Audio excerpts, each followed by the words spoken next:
Olá, está no ar o Bom para Todos. Todas as escolas são obrigadas a aceitar a matrícula de alunos com alguma deficiência. A recusa a esse direito é crime. O programa de hoje vai falar sobre educação inclusiva. Aqui o cidadão tem espaço, prestação de serviço, informações de interesse. Você pode sugerir temas e comentar o nosso programa. Participe! O Facebook é facebook.com/RedeTVT ou então você pode participar pelo Twitter, que é @RedeTVT. Acompanhe o nosso programa ao vivo pela internet. Acesse o site www.tvt.org.br. Além disso, você também pode ouvir pela Rádio Brasil Atual. É só sintonizar na FM 98,9 em São Paulo.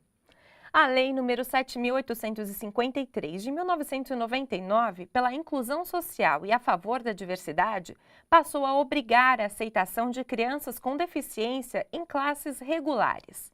Graças a essa medida, o número de crianças e adolescentes matriculados aumentou significativamente. Em 2001, era 81 mil. Em 2009, já eram 386 mil. A proporção de pessoas com deficiência é de 8 a 10% do total da população.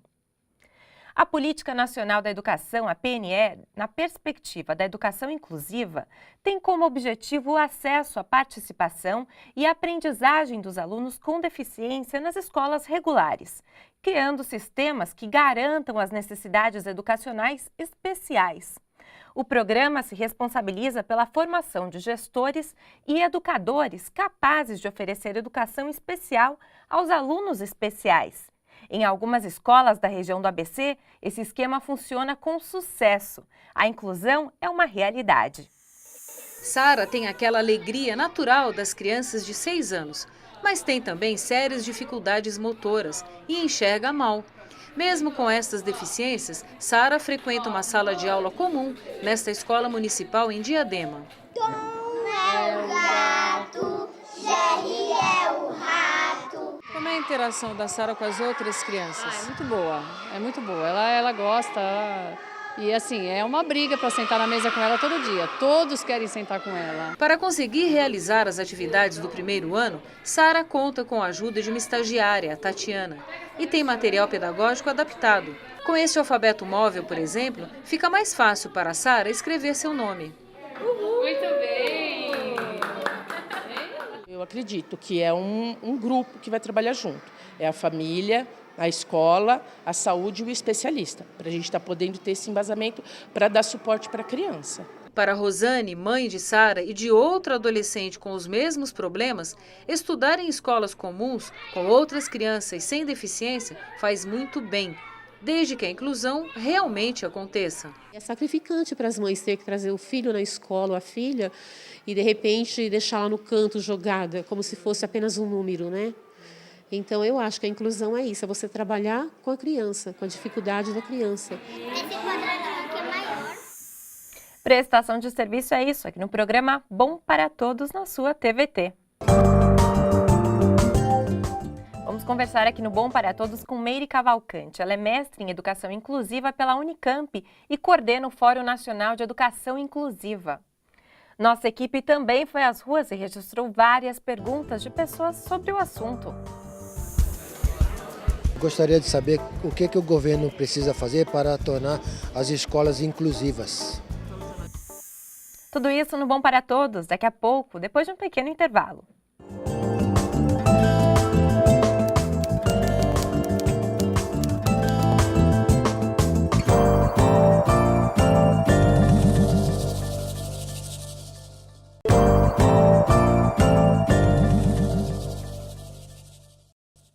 Estamos de volta com Bom para Todos. Educação inclusiva ou educação especial? Está para ser votado no Congresso o novo Plano Nacional de Educação, o PNE, que discute, entre outros pontos, a necessidade de inclusão das crianças deficientes na rede escolar regular. Você já mandou sua pergunta? Participe facebook.com/RedeTVT ou então você pode participar pelo Twitter, que é @RedeTVT. Você também pode ouvir o nosso programa pela Rádio Brasil Atual. É só sintonizar na FM 98,9 em São Paulo. Está aqui no estúdio da TVT Meire Cavalcante. Ela é mestre em Educação Inclusiva pela Unicamp e coordena o Fórum Nacional de Educação Inclusiva. Oi, Meire, muito obrigada pela sua participação. Tudo bem, obrigada, eu que agradeço o convite. Meire, qual é o seu trabalho? O que você faz? Eu trabalho numa UCIP chamada Mais Diferenças e nosso trabalho é assessorar os municípios, né, as redes de ensino na implementação da política de educação inclusiva. Quais as maiores dificuldades? Olha, é bastante desafiador porque nós estamos trazendo uma nova cultura para dentro da escola, né? Então, é uma rediscussão não só sobre como atender aquele estudante com alguma necessidade específica, mas como a gente pensa na escola e que tipo de ensino a gente oferece para todos. Né? Então, a educação inclusiva, ela vai além da questão da deficiência, né? E já existe infraestrutura para isso? Existe. Né? É importante, quando a gente pensa a respeito dessa conformação da escola inclusiva, lembrar que existem linhas de financiamento no Ministério da Educação, no governo federal, que garantem verbas para a acessibilidade da escola, para a sala de recursos multifuncionais, né? É dever das redes de ensino também garantir a formação dos seus professores, garantir o atendimento educacional especializado. Então, a questão da estrutura é muito mais uma necessidade da rede se organizar para oferecer do que a falta de recursos, né? Meire, foi divulgado que as APAES fechariam. Qual é a reação dos pais diante disso? É importante que eles fiquem tranquilos, porque as APAES não vão fechar. Tem sido divulgado esse tipo de informação, principalmente por meio das redes sociais, e isso não procede, né? O que a gente precisa explicar para a população, e obrigada pela oportunidade da gente fazer isso aqui, é que em vez de tirar um serviço, nós vamos oferecer 2 serviços. O que isso significa? Que a criança com deficiência, ela tem direito, pela Constituição Federal e outros marcos legais, aí, tanto para a escola como ter o atendimento educacional especializado.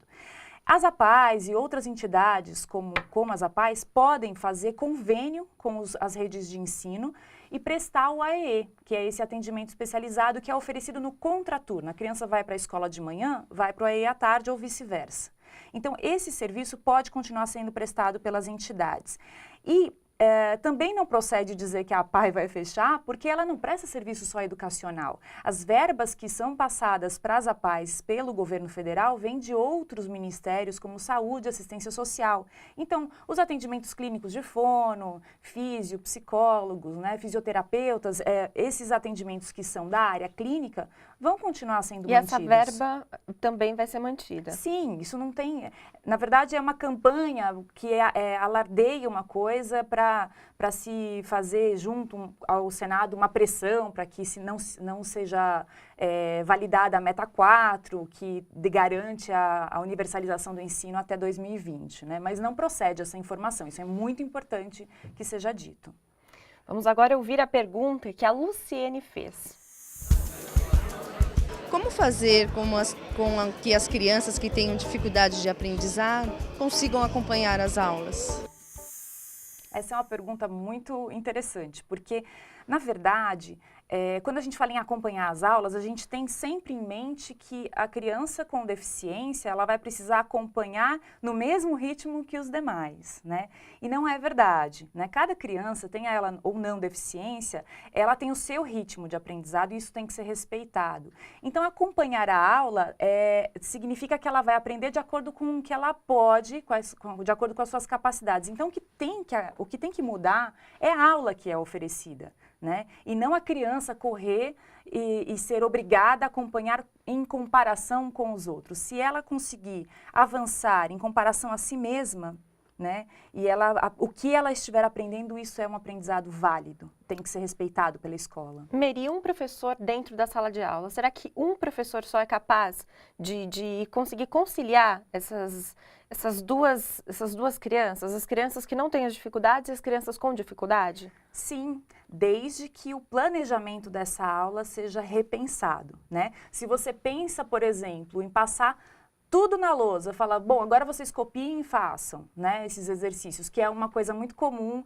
no ensino tradicional, né. Se eu tiver uma criança cega, por exemplo, eu não vou dar conta de ensinar a todos, porque está tudo na lousa, né. Mas se eu tiver um material específico para ele, né, e eu puder fazer essa aula com uma outra dinâmica, né, e isso vale para todas as deficiências, pensar em como que eu vou abordar o conteúdo, levando em consideração as diferenças que tem na minha turma, sem dúvida nenhuma, isso dá conta, né? Agora, é importante dizer o seguinte, o professor do ensino comum não está sozinho e as famílias precisam saber o que é o atendimento educacional especializado, porque esse professor especializado que atende o aluno no turno oposto, ele também é um parceiro do professor de sala de aula, ele ajuda com os materiais, ele ajuda nos planejamentos, né? Família é fundamental nesse Sem todo o dúvida. projeto.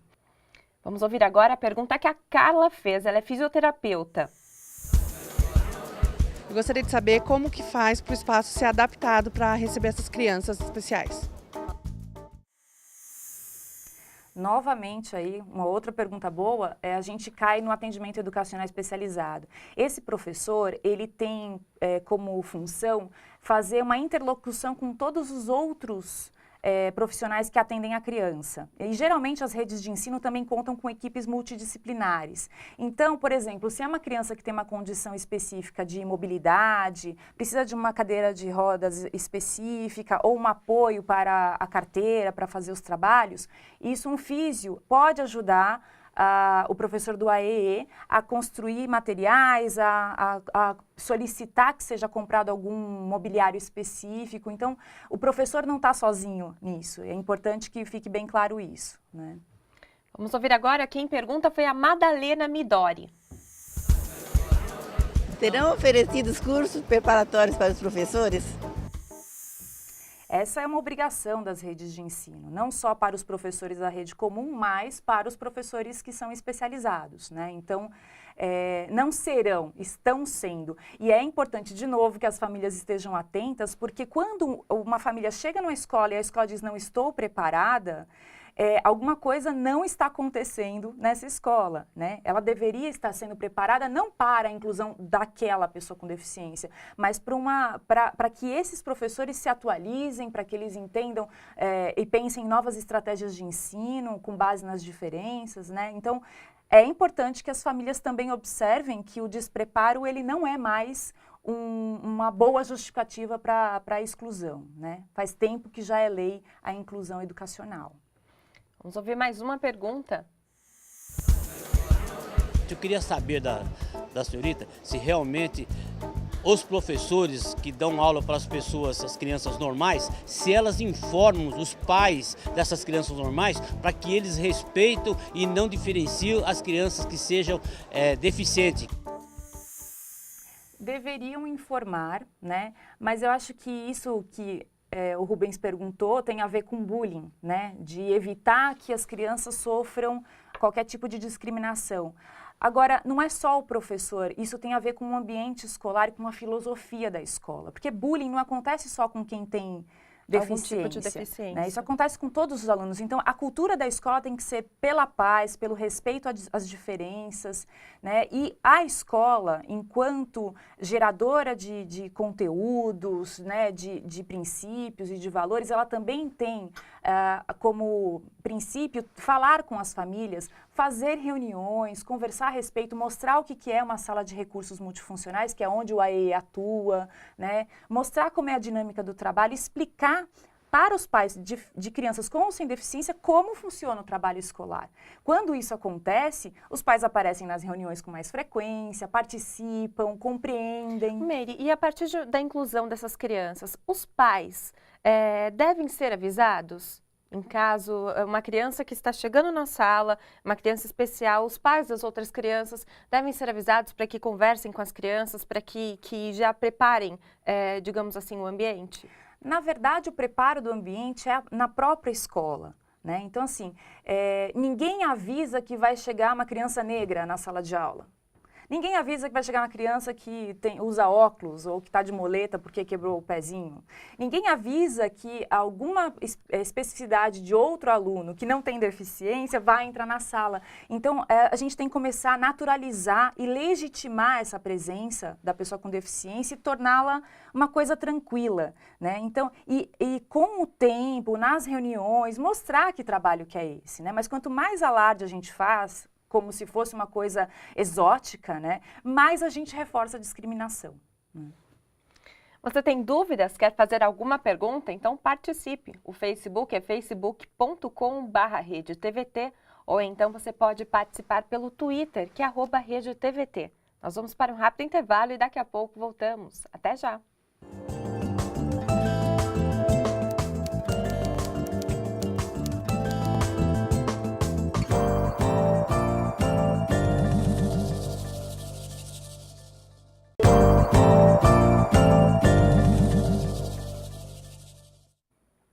Estamos ao vivo pela internet e também na Rádio Brasil Atual. É só sintonizar na FM 98,9 em São Paulo.